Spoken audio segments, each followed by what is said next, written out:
اب دیکھو قرآن کے دستور میں اور دنیا کے دستور میں کتنا بڑا فرق ہے، اور یہیں سے ہی انسان کی زندگی بدلنا شروع ہو جاتی ہے۔ میں آپ کو بتاتا چلوں کہ بخاری کی روایت کے اندر بھی آتا ہے، اور یہ واقعہ بڑا عجیب ہے کہ جب میاں اور بیوی، جب لڑکا اور لڑکی کی شادی ہو جاتی ہے اور میاں بیوی جب گھر میں آتے ہیں اور ان کی ملاقات ہوتی ہے، تو ان کی ملاقات میں یہ پیغام، یہ عہد و پیمان ہوتا ہے کہ جب ہمارے یہاں بچہ پیدا ہوگا تو ہم اس کو سب سے پہلے پڑھنے کے لیے مکتب کے اندر، مدرسے کے اندر داخلہ دلوائیں گے۔ تو میرے بھائیوں، یہ قانون اور یہ عہد و پیمان ان میاں بیوی کے درمیان میں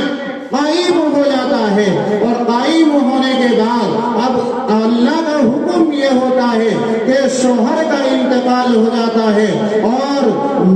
بیوی جو ہے حیات رہتی ہے۔ شوہر کے انتقال کے بعد کئی مہینے، 2-3 مہینے کے بعد یا کچھ مہینے کے بعد جب گھر کے اندر بچے کی یا بچی کی پیدائش ہوتی ہے تو بیوی کو اپنے شوہر کی وہ وصیت، وہ عہد و پیمان یاد رہتا ہے کہ جب ہمارے گھر کے اندر کوئی بھی بچہ یا بچی پیدا ہوگی تو ہم اس کو قرآن کی تعلیم دلوائیں گے، اور اس کو مدرسے کے اندر، مکتب کے اندر ہم اس کو داخلہ دلوائیں گے۔ چنانچہ اللہ کا حکم ہوتا ہے، بچے کی پیدائش گھر کے اندر ہو جاتی ہے۔ جب بچہ چلنے کے قابل ہو جاتا ہے اور بولتا ہے، ابھی بچہ صحیح سالم اپنی زبان سے الفاظ کو اور اپنی بات کو مکمل نہیں کہتا ہے، بلکہ اس کی ماں اپنے بچے کا ہاتھ پکڑ کر اس کو مکتب کے اندر لے جاتی ہے،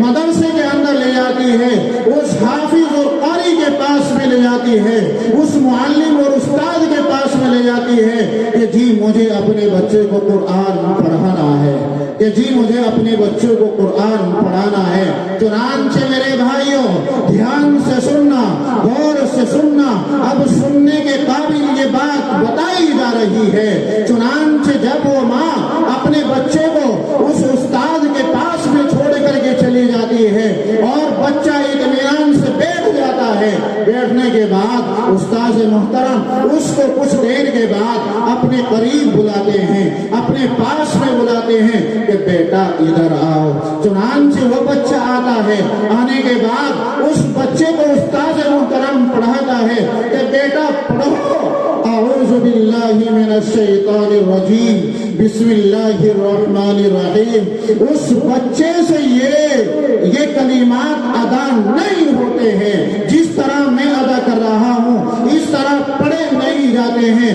استاذ کو بھی معلوم ہوتا ہے کہ یہ ایک سانس میں اعوذ باللہ اور بسم اللہ نہیں پڑھ سکتا ہے، اب اس کو ٹکڑوں کے اندر پڑھایا جاتا ہے کہ بیٹا پڑھو،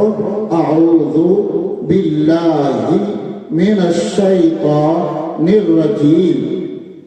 جب بچہ اپنی تتلاہٹ والی زبان سے تعوذ اور تسمیہ کو پڑھتا ہے، اللہ رب العالمین کی رحمت جوش میں آتی ہے۔ ادھر اس کے باپ کو قبر کے اندر عذاب ہوتا ہے، اور جب بچہ، یہ معصوم بچہ اپنی معصومیت والی زبان سے ان کلمات کو پڑھتا ہے اور اللہ رب العالمین کی رحمت جوش میں آتی ہے، اللہ رب العالمین اس معصومیت والی زبان سے نکلے ہوئے الفاظ کی اس قدر لاج رکھتا ہے کہ اس کے والد کو جو قبر کے اندر عذاب ہو رہا تھا اس کو ہٹا لیا جاتا ہے۔